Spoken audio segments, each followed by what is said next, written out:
You don't belong here." The words cut through the air like a blade, sharp and unforgiving. Lieutenant Jason Collins stood in front of the old man, his uniform crisp, his posture full of authority. John Miller, a man who had seen more battles than he cared to remember, stood quietly before him, the silence between them growing heavy. The air around them buzzed with the low hum of a military base, but in that moment, all John could hear was the condescension in the young officer's voice. The lieutenant's eyes flicked over John with a mix of pity and disdain. The guard at the gate had already turned him away once, but John wasn't about to leave. He wasn't here for an invitation. He was here for something more important. "You're trespassing. I don't care what your story is." Collins pressed, his tone growing more forceful. John stood motionless, his old hands resting on the handles of his cane. His weathered face remained unchanged, eyes focused on the entrance of the base, where a group of young soldiers stood, all too busy to pay him any mind. "This place is for active duty only," Collins continued, his voice rising. "You can leave, or I can have you escorted off." John Miller's gaze never wavered. He knew this wasn't about the rules. This was about respect, and respect was something they had yet to learn. The old veteran was used to this, used to the whispers, the dismissive glances, the assumption that his time had passed. But today was different. He wasn't leaving. Not this time. "I'm here to see someone."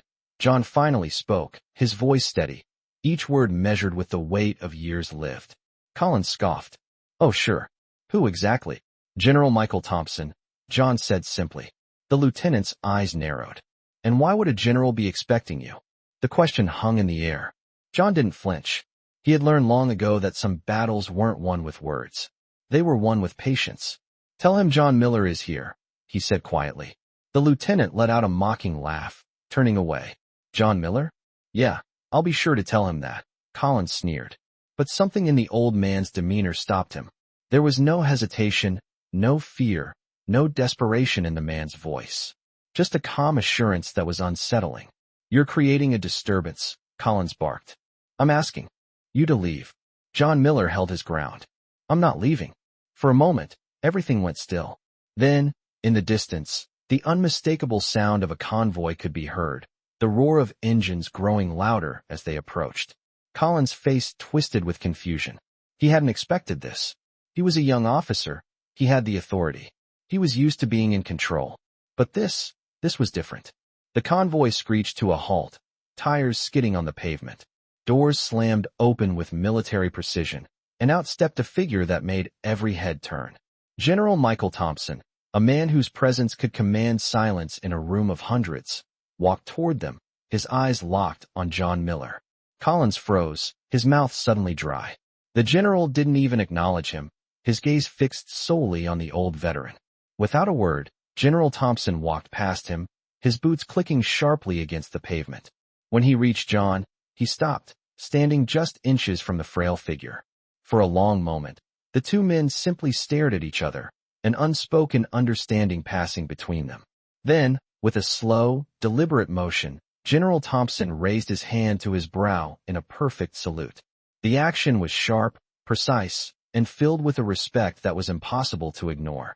Lieutenant Collins, who had just moments ago been so certain of his authority, stood frozen. His eyes widened in disbelief as the weight of the moment settled over him. The general turned to face him, his voice low and filled with authority. "Lieutenant," he said, his tone unwavering, "you have no idea who you're speaking to." He nodded at John Miller. "This is John Miller. He's a man who has given more to this country than you can ever comprehend. And it's an honor to have him here." The lieutenant's face went pale, his legs weak as the realization hit him. The veteran was not just a man. He was a living legend, a man whose sacrifices had shaped the very foundation of the military. The general's words were like a thunderclap, and in that instant, Collins understood. He had made a grave mistake. "John Miller," the general said again, his voice softening. "It's an honor, sir. Thank you for being here." John Miller stood tall, his eyes meeting the general's with the same quiet dignity he had carried for decades. He didn't need to say anything more. His presence, his silence, spoke volumes. The young lieutenant, still in shock, remained rigid, unable to move. The general turned back to him, giving him a look that spoke of both disappointment and understanding. "You will make sure this doesn't happen again, Lieutenant," the general said before turning and walking away, his convoy following behind him. John Miller watched them go, his heart heavy with a lifetime of memories. But in this moment, he had found the respect he had long deserved. The air was still as General Thompson's convoy disappeared down the road, leaving behind the remnants of a tense moment that would echo through the base for days to come. John Miller remained standing where he had been, his hand resting gently on the top of his cane. The young lieutenant, still frozen in place, could not move, as though his body refused to acknowledge the humiliation that had just unfolded before him. It wasn't the first time someone had doubted John, nor would it be the last. But today it was different. Today he had been seen. As the hum of the bass resumed, John took a slow, measured step forward, his feet crunching against the gravel. He didn't need to say anything. The silence spoke louder than any words ever could. Behind him, the lieutenant finally seemed to snap out of his stupor, taking a hesitant step forward. "Sir," he called, his voice shaky. "I am sorry. I didn't know." John didn't turn around. He didn't need to. The apology wasn't for him. It was for himself, for the mistake he'd made, for the moment he realized that not everything could be solved by following orders.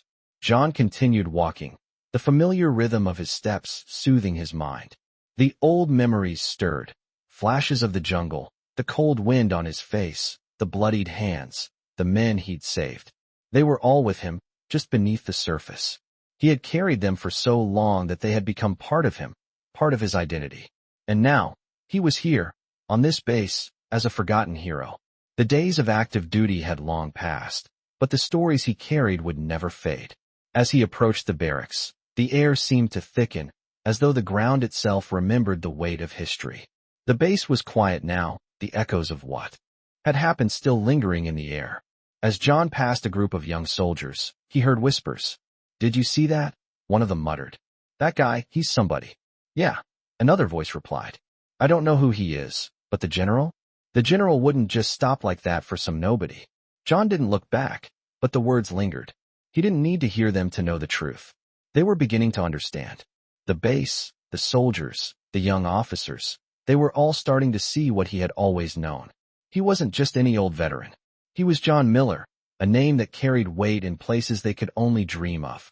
Inside the barracks, the door clicked open, and John stepped inside.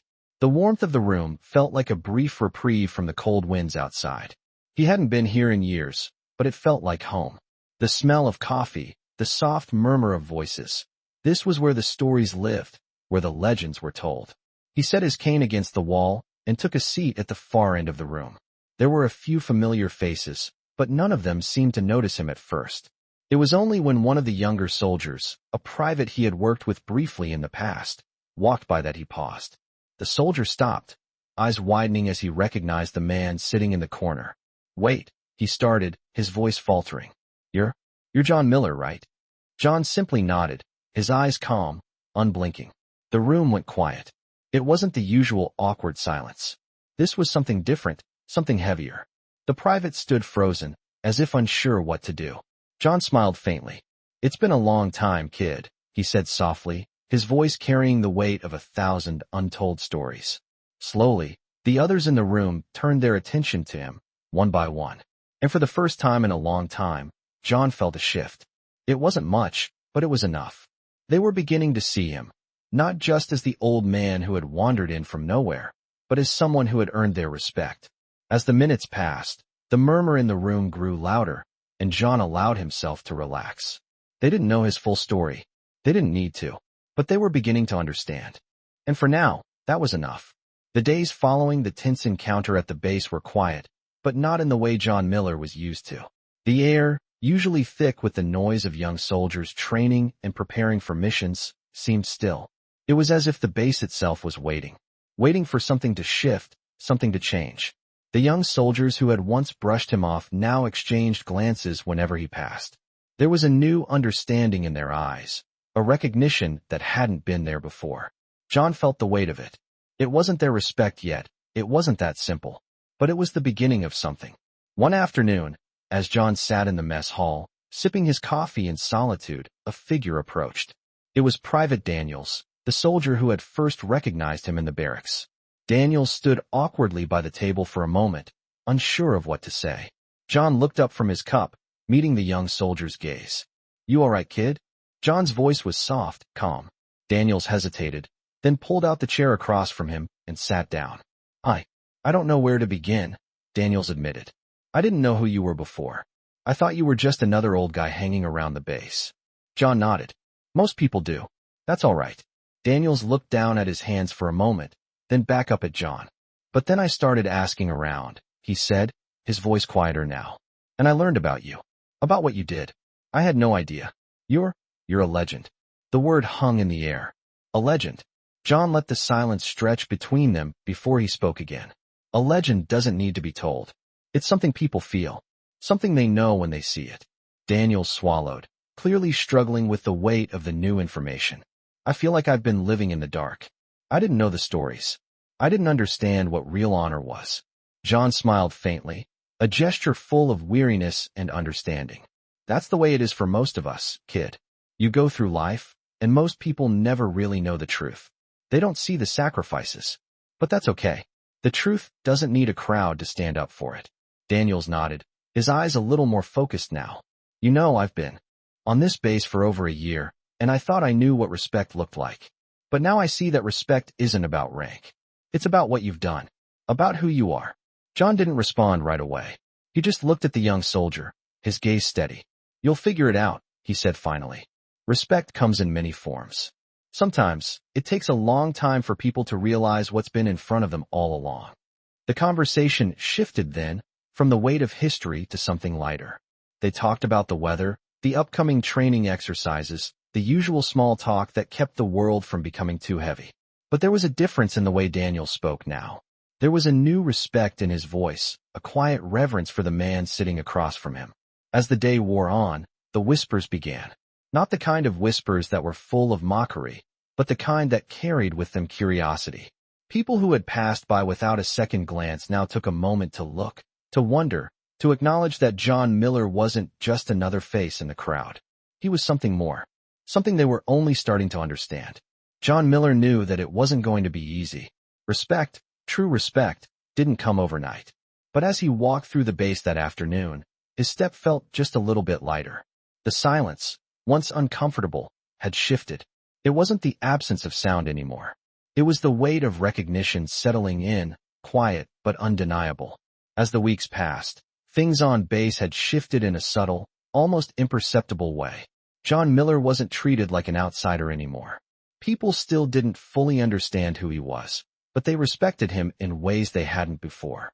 He wasn't just the old man sitting in the corner anymore. He was someone they looked to when they needed guidance, someone whose quiet presence seemed to carry the weight of experiences they could only imagine. One morning, as John sat in the mess hall, the door opened with a creak, and a figure stepped inside. It was Lieutenant Collins, the same officer who had once dismissed him, who had treated him with nothing but contempt. He paused at the door, scanning the room. For a moment, his gaze landed on John, and something changed in his eyes. A flicker of recognition, perhaps, or something deeper, respect, maybe. The lieutenant made his way over to John's table, his footsteps hesitant. When he reached the table, he stood there for a long moment before speaking. "Mind if I sit?" he asked, his voice quieter than usual. John looked up at him, studying his face. There was no arrogance there now, no superiority. Just a man, standing before him, seeking something. "Go ahead," John replied, his voice steady. Lieutenant Collins sat down slowly, his eyes never leaving John. "I've been thinking a lot," he said after a pause. "About what you said. About respect." John didn't respond immediately. He simply nodded, as though to let the lieutenant speak. "You were right," Collins continued, his voice filled with a hint of regret. "I didn't understand. I thought I did, but I didn't. I didn't know the things you've seen, the things you've done." John's gaze softened. "A lot of people don't, and that's all right. You don't have to know it all, but you have to understand that respect isn't something you just give because of rank. It's something you earn by who you are." The lieutenant nodded slowly. "I see that now.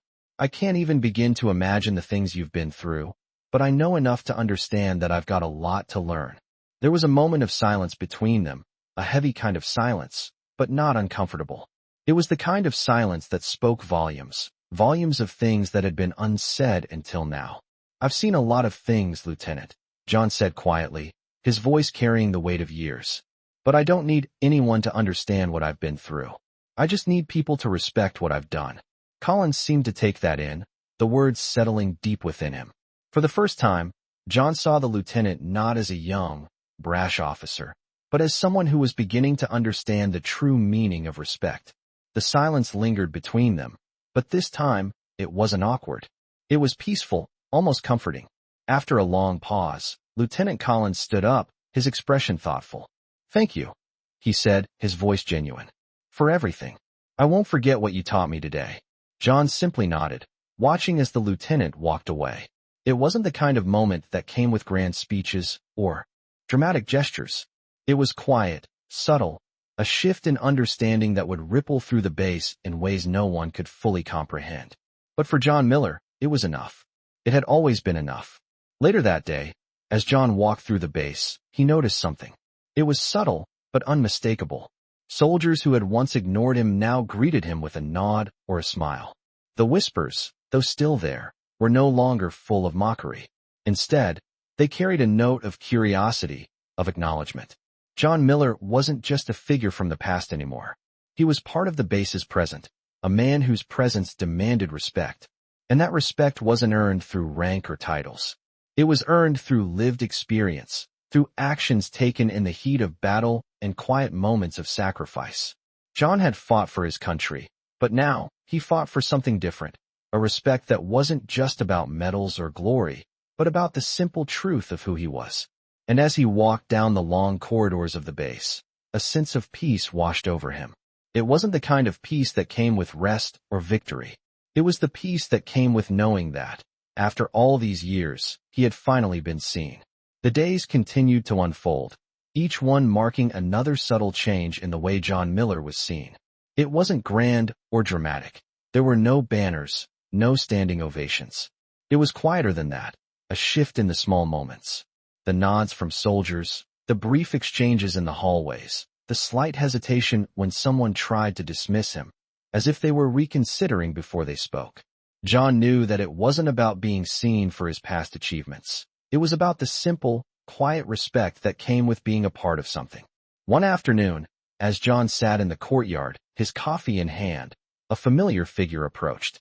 It was Lieutenant Collins again, this time walking with purpose, his usual confidence replaced by something more thoughtful. John looked up as the lieutenant drew near, his eyes meeting John's with a new recognition. "Mind if I sit again?"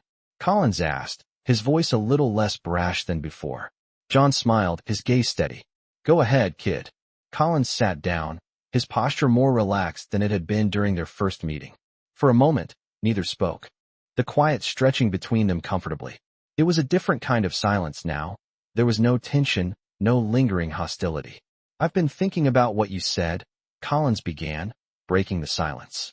"About respect. About how it's not just something you give because of rank." John didn't respond immediately. He just sipped his coffee, allowing the lieutenant to find his words. "I've been trying to figure out how to show respect, really show it," Collins continued. "It's not just about orders. It's about understanding who someone is, what they've done." John's eyes softened, his gaze focused on the young officer. "You're getting there," he said quietly. "It's not easy. Respect takes time to earn, and sometimes you don't even realize you're giving it until it's already been given." Collins nodded, his eyes reflecting a new understanding. "I get that now," he said, his voice low. "I never really understood the depth of it before. I was too focused on what I thought I knew." There was another brief silence, but this time, it wasn't uncomfortable. It was peaceful, as though a bridge had been built between them, one that hadn't been there before. "You've got a lot to learn, Lieutenant," John said, his voice warm but firm. "But you're on the right path." Collins looked at John, a mixture of gratitude and respect in his eyes. "I'll keep trying," he said, his tone earnest. "I want to be someone who deserves respect, not just because of my rank, but because of what I do, and who I am." John smiled faintly. That's the right attitude. As the conversation drifted into lighter topics, John noticed something. The base had changed in ways that were almost imperceptible but deeply meaningful. The soldiers who had once overlooked him now seemed to recognize his presence. It wasn't just in the way they greeted him, but in the way they spoke about him when they thought he wasn't listening. He wasn't just an old man sitting in the corner anymore. He was a part of the fabric of the base. He was someone whose presence commanded quiet respect, not because of titles, but because of the life he had lived. The sun was starting to dip low on the horizon, casting long shadows across the courtyard. John felt the weight of the day on his shoulders, but it wasn't the kind of weight that felt burdensome. It was the weight of a life lived fully, a life that had seen both the harshness of the world and the quiet moments of peace that followed. As the day drew to a close, John stood up, his cane steady in his hand. He was ready to move on, to continue walking through this new chapter of life. But as he took his first step, he realized something. He wasn't just walking alone anymore. He had earned the respect of those around him, and that was enough. For the first time in a long while, he felt the weight of his steps shift from a burden to a quiet pride. He had found a place here, not in the past, but in the present. And that was all he needed. The days turned into weeks, and John Miller found himself in a place he hadn't been for a long time, at peace. It wasn't the kind of peace that came with silence or stillness. It was the kind of peace that settled deep within, born from knowing that he had finally earned something that had eluded him for years. Respect. It wasn't just from the young officers who had once doubted him. It was from everyone. It was the unspoken acknowledgement from the soldiers who had once ignored him, now recognizing his presence and the weight of his history. It was in the way they nodded as he passed by, the way they spoke in hushed tones when he was around. They didn't need to know his entire story. They didn't need to know every battle he had fought, every sacrifice he had made. They understood something more important. They understood the essence of who he was. One afternoon, as John walked through the base, he passed a group of cadets. They were huddled together, laughing and talking, their voices light and carefree. But as soon as they saw him, their chatter died down, and a silence fell over them. It wasn't uncomfortable or awkward. It was a respectful silence. They stood up straighter, their eyes shifting in his direction. John didn't stop to acknowledge it. He didn't need to. He simply kept walking, his cane tapping steadily on the ground. He had nothing left to prove. That evening, after dinner, John found himself at the back of the mess hall, sitting alone at a table. He wasn't lonely.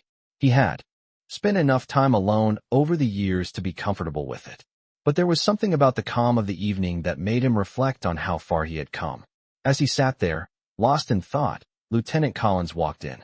The lieutenant's eyes immediately found John, and without a word, he walked over to his table. There was no hesitation this time, no nervousness. He simply sat down across from John, a look of quiet respect on his face. "Mind if I join you?" Collins asked, his voice steady. John smiled faintly and gestured to the seat. "Go ahead, kid." Collins sat down, his posture less rigid than before. He seemed more at ease now, no longer burdened by the weight of his own pride. "I've been thinking a lot," Collins said, his voice soft, "about how I used to look at you, and how I see you now." John didn't respond right away. He just watched the lieutenant, allowing him to find his words. "I didn't understand," Collins continued, his eyes meeting John's. "I didn't understand what you went through, what it really meant to earn respect. But I see it now. I see what you've done, and I see who you are." There was a long pause as the words settled in the air between them. John's gaze softened. "It's not about what you see on the outside, Lieutenant," John said quietly. "It's about what's inside. About who you are when no one's looking. That's where respect comes from." Collins nodded slowly, his eyes thoughtful. "I get that now," he said, his voice low. "I've learned more from you in the past few weeks than I have from any textbook or any officer training." John chuckled softly, the sound warm but filled with the weight of experience. "You'll learn more from life than any book ever will," he said. "Books can teach you tactics. Life teaches you what really matters." They sat in silence for a moment, the weight of their conversation hanging in the air. There was no need for further words. They both understood what had been said and what hadn't been said. Lieutenant Collins stood up after a while, his expression steady.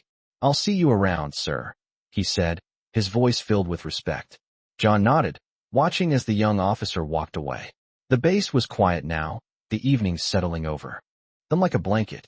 As John stood up to leave, he couldn't help but feel that the weight of the years behind him had shifted. It wasn't about battles won or medals earned.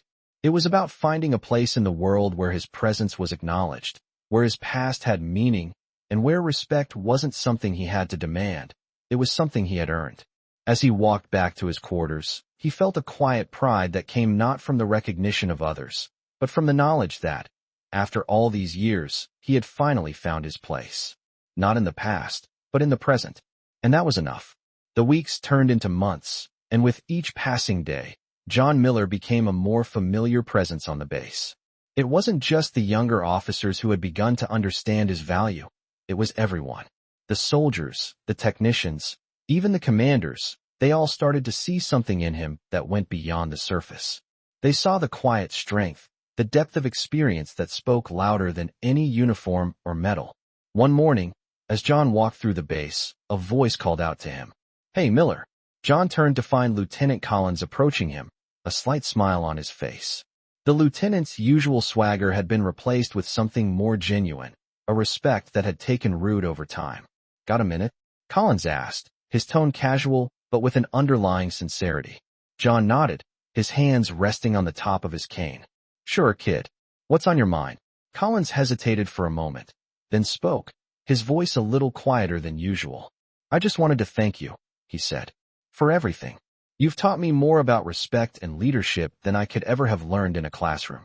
John studied the lieutenant for a moment, his eyes thoughtful. "You've learned more in these few months than some people learn in a lifetime," John said, his voice steady. "It's not about rank or titles or orders. It's about who you are when no one's looking." Collins nodded slowly, his gaze steady. "I know that now," he said. "I used to think respect was something you earned with power. But now, I realize it's something you earn by being the kind of person people can trust. By showing up, by doing the right thing, even when no one's watching." John smiled faintly. "That's the right way to think." The two stood in silence for a moment, the weight of their conversation settling between them. It wasn't the kind of moment that needed words. It was a moment of mutual understanding, of two people, one young and one old, acknowledging something that couldn't be easily explained. After a moment, Collins straightened up, his shoulders more relaxed than before. "I've got to get back to my duties," he said, glancing around. "But I just wanted to say thanks."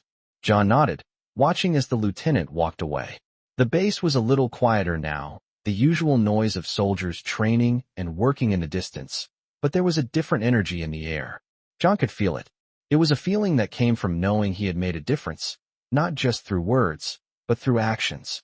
He had earned the respect of those around him, not because of who he had been, but because of who he was now. As John continued his walk, he found himself reflecting on the life he had lived.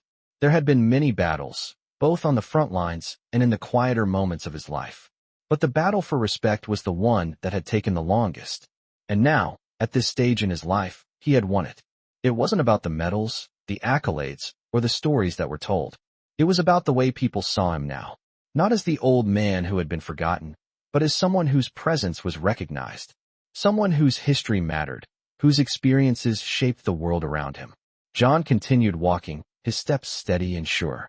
He knew that his time on the base wasn't about to end anytime soon. He wasn't just passing through. He was a part of something, and that something had begun to understand who he truly was. As he reached the end of the base, he felt a sense of peace wash over him. The respect he had fought for, the respect that had eluded him for so long, had finally been given. And in that moment, John Miller knew he had found something more valuable than any recognition. He had found his place. Months passed, and the changes on base were no longer subtle. John Miller had become a fixture, an integral part of the daily rhythm that pulsed through the soldiers' routines. His presence was no longer met with curiosity or skepticism, but with recognition and, most importantly, respect. The young officers who had once doubted him now sought his advice, whether it was for strategy, leadership, or simply to understand the weight of experience that John carried. It wasn't the kind of recognition that came with ceremony or fanfare. It was quieter, more meaningful, built on the steady foundation of daily interactions. One morning, as John made his way across the base, a familiar figure approached him. Lieutenant Collins, now more confident and at ease, had become someone John saw more frequently. The lieutenant had changed in ways that John could see. He was no longer the brash, overconfident officer who had once dismissed John so easily. The young man who approached now had a grounded, respectful air, the mark of someone who had learned humility over time. "Morning, Miller." Collins greeted him with a nod, his tone warm and respectful. "Morning, Lieutenant," John replied, his voice steady. They stood for a moment, neither of them rushing to speak, simply acknowledging each other's presence. Finally, Collins spoke again, his voice quieter this time, as if weighing his words. "I've been meaning to ask you," he said, his gaze shifting to the ground for a moment before meeting John's eyes again. "What's it like to have been through so much, to have seen it all, and still be here?" John's expression softened, his eyes thoughtful. He had heard that question before, in different forms, but never quite like this. There was no pity in Collins' voice, no sense of wonder or awe, just a simple curiosity. "What's it like?" John repeated, considering the question for a moment. "It's a lot of things," he said, his voice steady. "It's remembering the ones you've lost, the battles you fought, and the days that you didn't think you were going to make it. But it's also about knowing that it was worth it, that the sacrifices meant something." Collins listened intently, nodding as if he understood, though John knew there was no way he could truly grasp it all. "Do you ever wish it hadn't happened?" Collins asked, his voice quieter now, almost hesitant. John didn't hesitate. "No," he said firmly. "It's not about wishing it was different. It's about accepting what happened and finding a way to live with it. You can't change the past, Lieutenant, but you can shape the future." There was a pause, and for a moment, the bass seemed to fall away. It was just the two of them, standing in the quiet morning, sharing a moment of understanding that went deeper than words. Collins broke the silence with a small smile, a sense of respect in his eyes. "I hope I get there one day," he said. John nodded, his eyes warm. "You will, in your own time." As Collins turned to leave, John watched him go, his steps lighter than they had been when they first met. The young officer had come a long way, and though John had no illusions about the challenges still ahead for him, he knew that Collins had gained something valuable, something that would carry him through the years ahead. John's own journey, however, was far from over. There was a sense of peace that settled over him now, a quiet pride in knowing that he had left a mark on those around him. He wasn't just the old veteran anymore. He was a mentor, a figure whose life had meaning, whose experiences had value. And for the first time in a long time, John felt at ease with the legacy he had built. As he walked down the familiar path of the base, he knew that the respect he had earned was not something that could be taken away. It wasn't about the past. It was about the present. And in this moment, John Miller knew that he had found his place, not just on this base, but in the world. And that was enough. As the months passed, the base became a quieter place for John Miller. The soldiers who had once dismissed him now greeted him with nods of respect, and the officers who had ignored him now sought his advice. His presence had become a part of the fabric of the base, not because of his rank or medals, but because of the life he had lived and the wisdom he carried with him. John had become a mentor in ways he had never imagined. It wasn't about teaching military tactics or strategy. It was about teaching respect, humility, and the value of experience. One afternoon, as John sat in his usual spot in the mess hall, sipping his coffee, he noticed Lt. Collins walking toward him. The lieutenant had changed, John could see that. He had come a long way from the young officer who had once dismissed him so easily. Collins' posture was more relaxed, his confidence now tempered with humility. "Mind if I sit again?" Collins asked, his tone casual but sincere. John looked up, a faint smile on his lips. "Go ahead, kid." Collins sat down, his eyes meeting John's with a new respect. "I've been thinking a lot lately," he began, his voice thoughtful, "about how I used to see things, how I used to think things were. And now, I realize I had it all wrong." John raised an eyebrow, waiting for the lieutenant to continue. "When I first met you," Collins said, his voice low, "I didn't understand. I thought you were just another old guy, living in the past. But now I get it. I get what it means to earn respect, to live with the weight of everything you've been through." John nodded slowly, his eyes steady. "It's not about the past, Lieutenant. It's about how you carry it with you. You don't have to forget it, but you can't let it define you either. It's the way you move forward that matters." Collins looked down, processing John's words.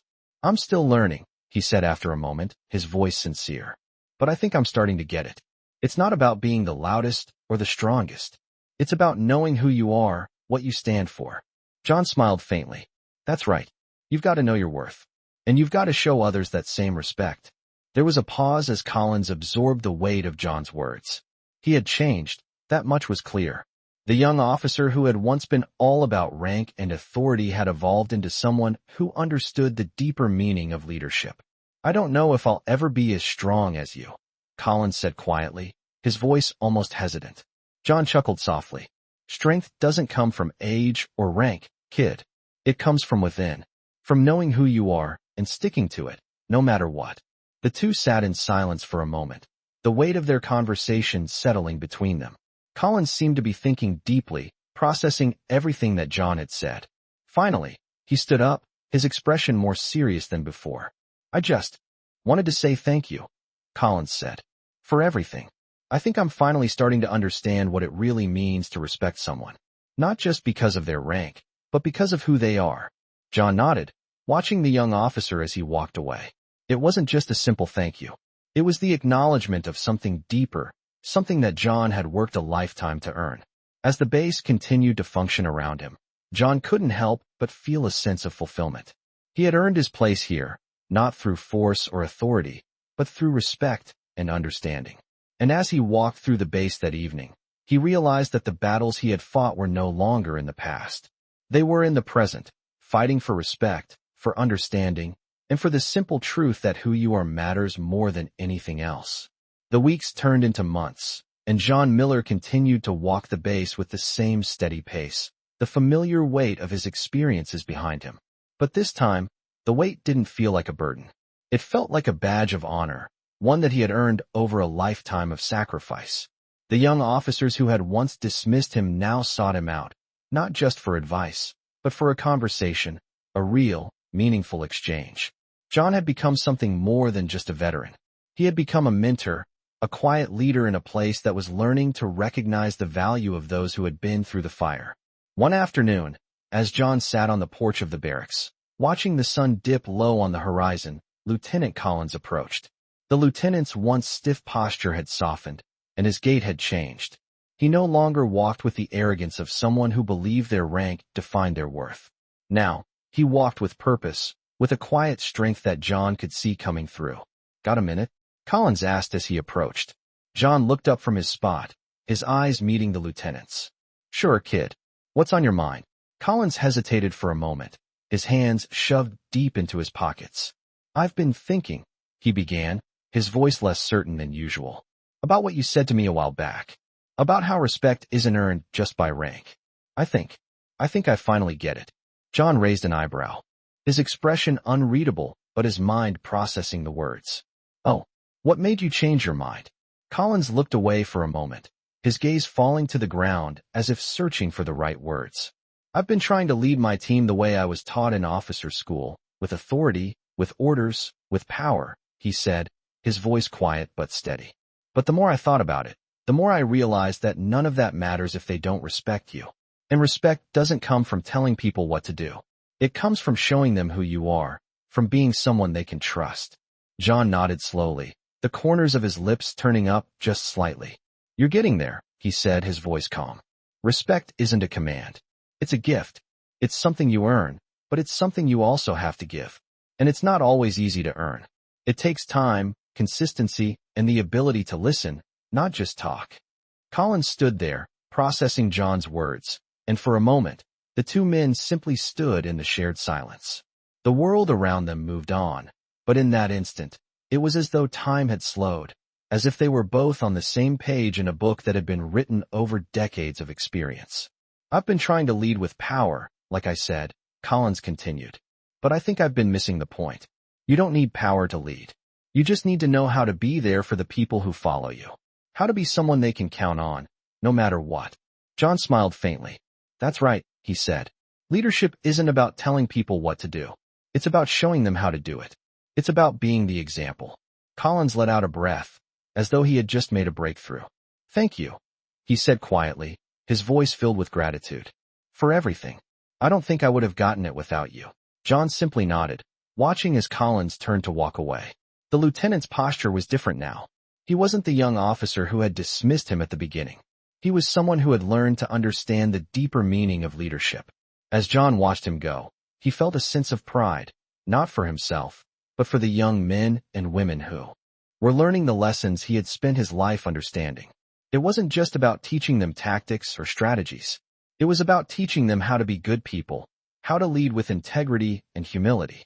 And in that moment, John realized that his time on the base wasn't just about finding respect for himself. It was about helping others find it too. The sun was low now, casting long shadows across the base, and as John turned to head back to his quarters, he felt a quiet sense of satisfaction. He had done what he came here to do. He had helped them see the value of respect, not as a thing to be commanded, but as something that could only be earned. And in the end, that was enough. The days continued to pass, and with each one, the weight of John Miller's time on the base seemed to settle deeper into the fabric of the place. He was no longer just the old man with the cane, the forgotten veteran who had wandered in one day. He had become a part of the rhythm of the base, a quiet, steady presence that carried with it the lessons of a life lived fully. The young officers, the soldiers, and even the commanders had come to recognize something in him, something that went beyond the surface.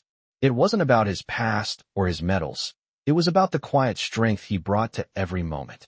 One afternoon, as John sat on the steps of the barracks, watching the world go by, he noticed Lieutenant Collins approaching again.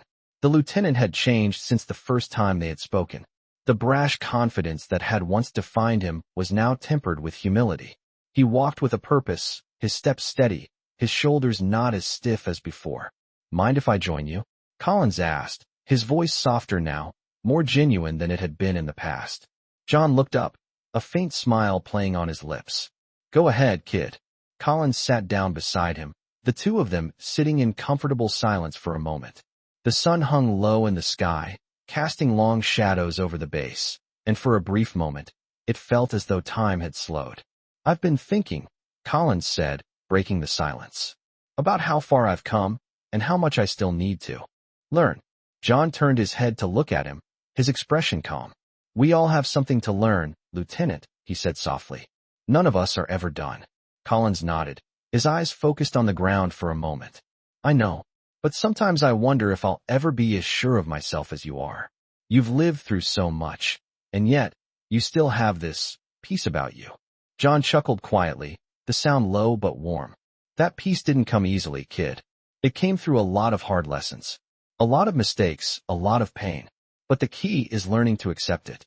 You can't change the past, but you can choose how you move forward." Collins looked at him, his gaze thoughtful. "I want to get there.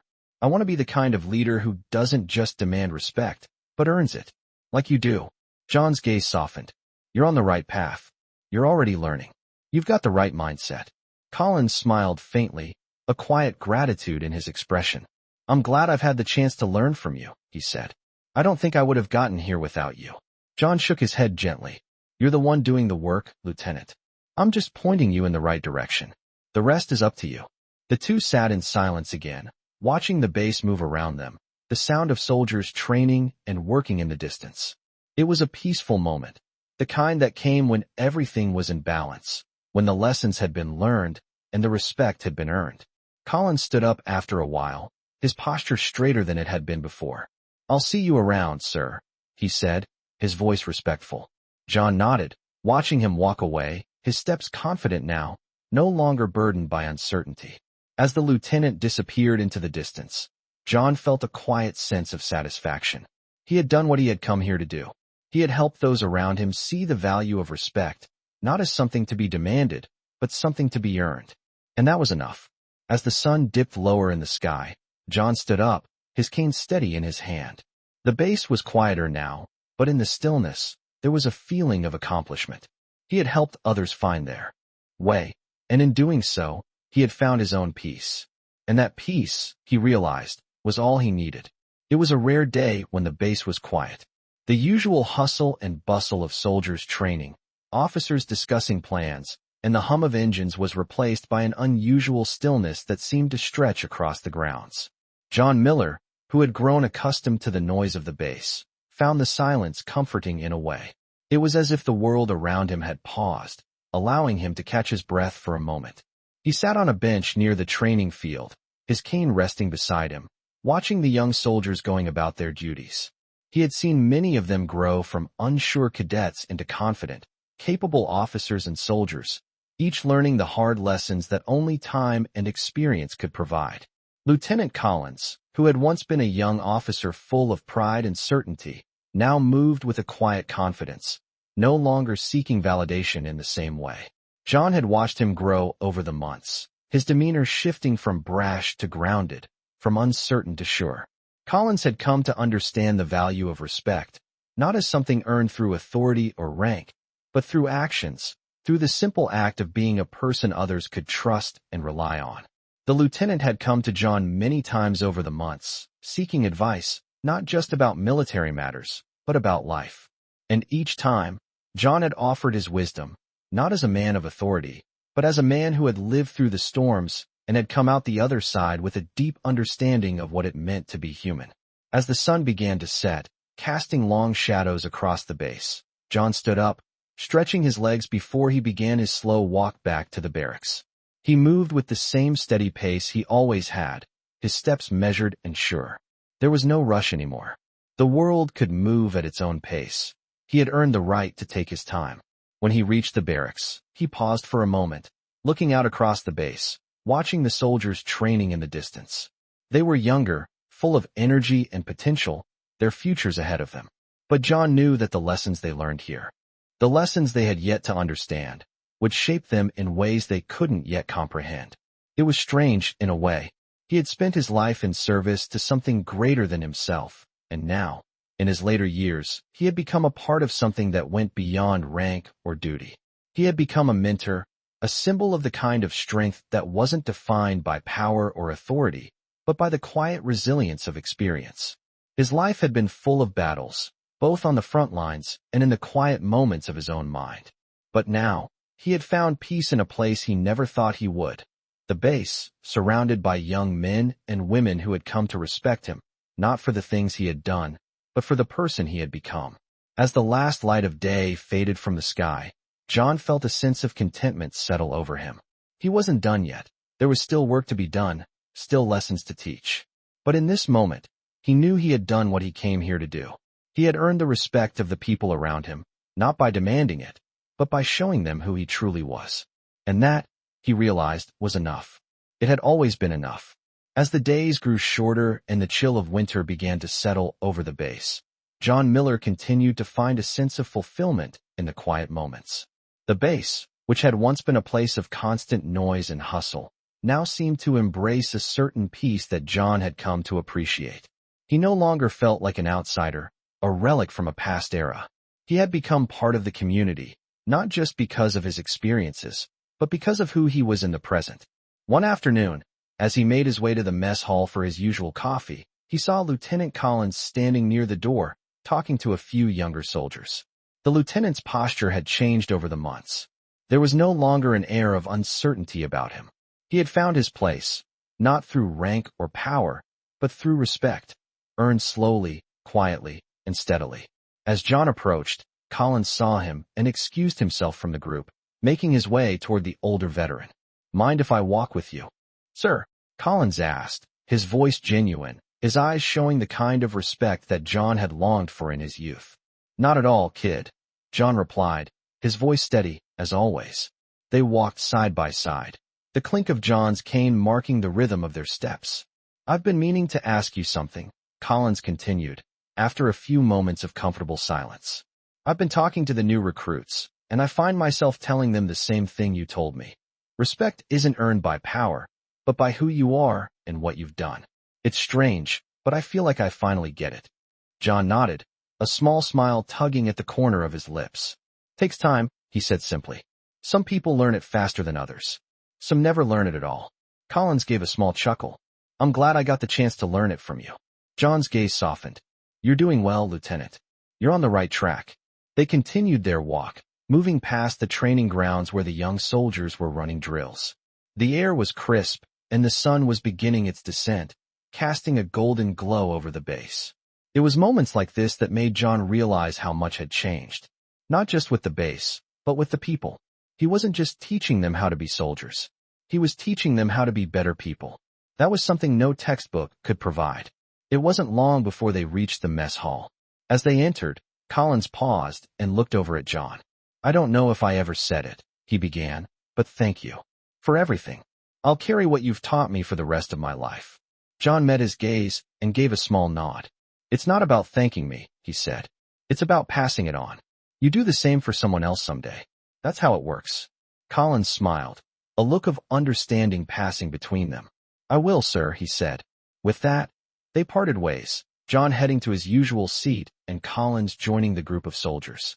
John looked around the room, taking in the conversations, the quiet chatter, and the shared camaraderie. This was his life now. He had earned a place here, not by force or authority, but by being someone who others could rely on, someone who had lived through the storms and come out the other side. As he sat down with his coffee, the warmth of the cup in his hands, John realized that this was what he had been seeking all along. Not just respect, but a place where he belonged, where he was seen for who he truly was. And as the light outside began to fade, John Miller smiled softly to himself. He had done what he came here to do.